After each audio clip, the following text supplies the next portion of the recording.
जयपुर के सवाई मानसिंह स्टेडियम में आई संजू सैमसन की आंधी, चांद से उतरे संजू ने तोड़ डाली लखनऊ की कमर। 52 गेंद में ठोके तूफानी 82 रन। निकोलस पूरन और केएल राहुल भी नहीं टाल पाए लखनऊ की हार। संजू और रियान की जोड़ी ने लखनऊ की कमर तोड़ी। 30,000 दर्शकों के सामने संजू सैमसन ने की सबसे घातक बल्लेबाजी। कांप गए लखनऊ के गेंदबाज। अगर एक गलती नहीं करता लखनऊ तो जीत पक्की थी। आखिरी सांस तक लड़ते रहे निकोलस पूरन, लेकिन नहीं बदल पाए लखनऊ की किस्मत। राहुल की भी सारी कोशिश हो गई बेकार। संजू की टीम ने होम ग्राउंड पर गाड़ दिए झंडे। जीत के साथ किया आईपीएल का आगाज। 30,000 दर्शकों के सामने संजू सैमसन ने पलट दी राजस्थान रॉयल्स की किस्मत। देखते रह गए लखनऊ के बड़े बड़े दिग्गज। बदले की आग में धधक रहे संजू सैमसन ने ऐसा तूफान खड़ा किया जिसमें लखनऊ के हर एक गेंदबाज उड़ गए। सिर में चोट लगी थी और हाथ पर पट्टी बांधकर लखनऊ की किस्मत बदलने के लिए केएल राहुल उतरे, लेकिन राहुल भी लखनऊ की हार नहीं टाल पाए। जबकि निकोलस पूरन ने भी पूरी ताकत लगाई, मगर उनकी भी सारी कोशिश बेकार गई। पहले बोल्ट ने लखनऊ को 440 बोल्ट का झटका दिया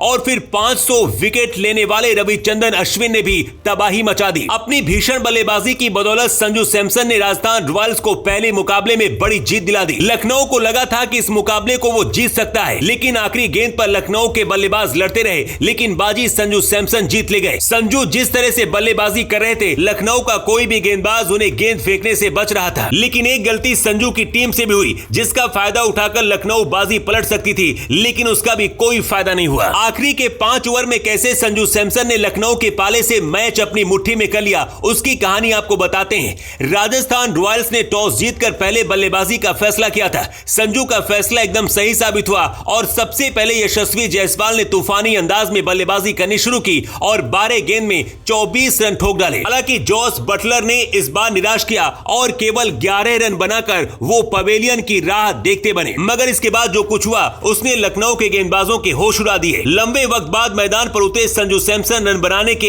इतने ज्यादा भूखे थे कि जो भी गेंदबाज उनके सामने आ रहा था उसको चौके और छक्कों में डील कर रहे थे। स्पिन गेंदबाजी हो या फिर तेज गेंदबाजी, लखनऊ का कोई भी गेंदबाज संजू के कहर से नहीं बच पाया। ताबड़तोड़ बल्लेबाजी करते हुए संजू सैमसन ने 52 गेंद पर 82 रन की पारी खेली और इस पारी में उन्होंने 6 छक्के लगाए। लेकिन उसके साथ ही मैदान पर रियान प्रयाग ने भी गजब की पारी खेली। पहले बल्लेबाजी में राजस्थान की टीम ने कमाल किया और उसके बाद जब बारी गेंदबाजी की आई तो ट्रेड बोल्ट ने लखनऊ के बल्लेबाजों को ऐसे झटके दिए जिसने लखनऊ की टीम आखिर तक उभर नहीं पाई। लखनऊ को 4 रन के स्कोर पर ही पहला झटका लगा, जबकि 10 रन के स्कोर पर दूसरा और 11 रन के स्कोर पर तीसरा विकेट गिर गया। इसके बाद ऐसा लग रहा था कि लखनऊ बुरी तरह हारने वाला है, लेकिन मैदान पर केएल राहुल ने कमाल की बल्लेबाजी करते हुए जीत की उम्मीद बरकरार रखी। उन्होंने सिर्फ 35 गेंद पर अपना 34वां अर्धशतक लगाया, लेकिन संदीप शर्मा की गेंद पर वो भी आउट हो गए। जिसके बाद निकोलस पूरन ने लखनऊ को मैच में वापस लाने के लिए पूरी ताकत झोंक दी और उन्होंने भी गजब की बल्लेबाजी करते हुए